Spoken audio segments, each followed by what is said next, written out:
Shalom and welcome to Emunah and Chizuk. I'm so glad you're here. Today we're talking about something really powerful, Jewish optimism. I don't mean just staying positive when things are going well. I'm talking about a deep belief that no matter what's happening, you can always make things better. Here's the thing about Jewish faith.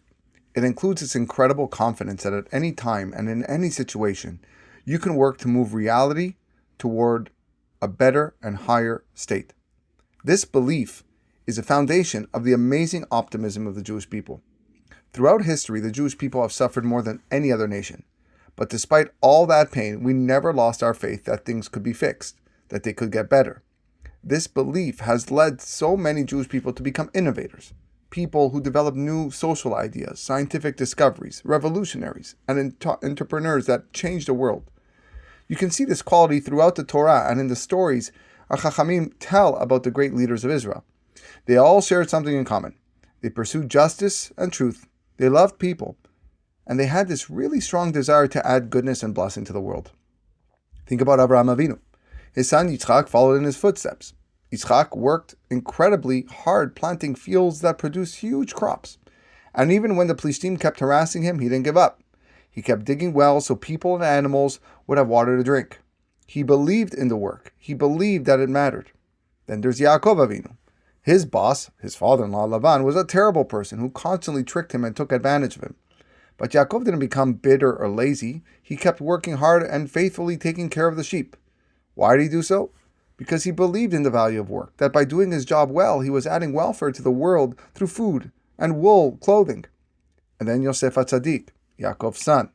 Here's someone who could have totally fallen into despair. He was sold as a slave. His whole life turned upside down through no fault of his own. But Yosef didn't lose his spirit. Wherever he ended up, he tried to improve the situation for the people around him. Eventually, he saved the entire populations of Egypt and Canaan from a devastating famine. And that's the power of not giving up.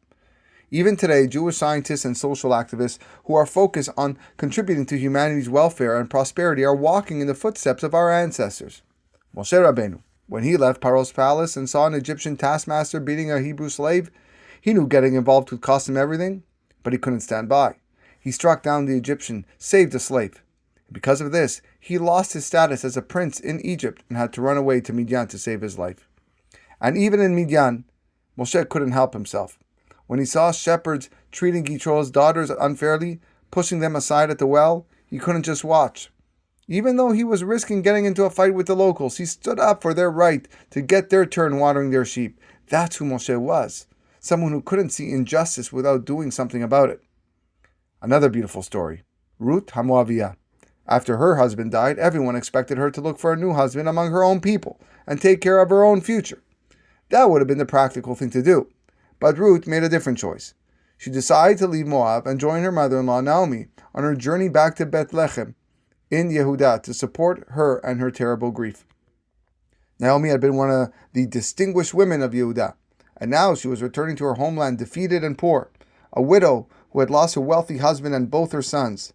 Ruth felt a moral obligation to accompany her mother-in-law and stand by her side. Through that act of kindness, Ruth's heart opened to faith in Hashem. She converted to Judaism and merited becoming the great-grandmother from whom the royal house of David descended. Do you see the pattern? Whether it's Abraham, Yitzchak digging wells, Yosef managing Egypt's food supply, Moshe defending the oppressed, Ruth choosing loyalty over security, they all shared this belief that they could make a difference. They didn't wait for perfect conditions. They didn't let obstacles stop them. They just kept working to make things better. And that's what Jewish optimism really is. It's not being naive or ignoring problems. It's believing that your actions matter, that the world can be improved, and that it's worth trying even when things are really hard. That is part of our heritage. That is in our DNA as a people.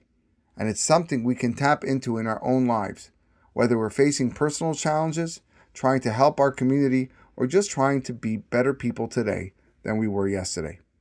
That's what we'll leave it for today. Thanks for joining.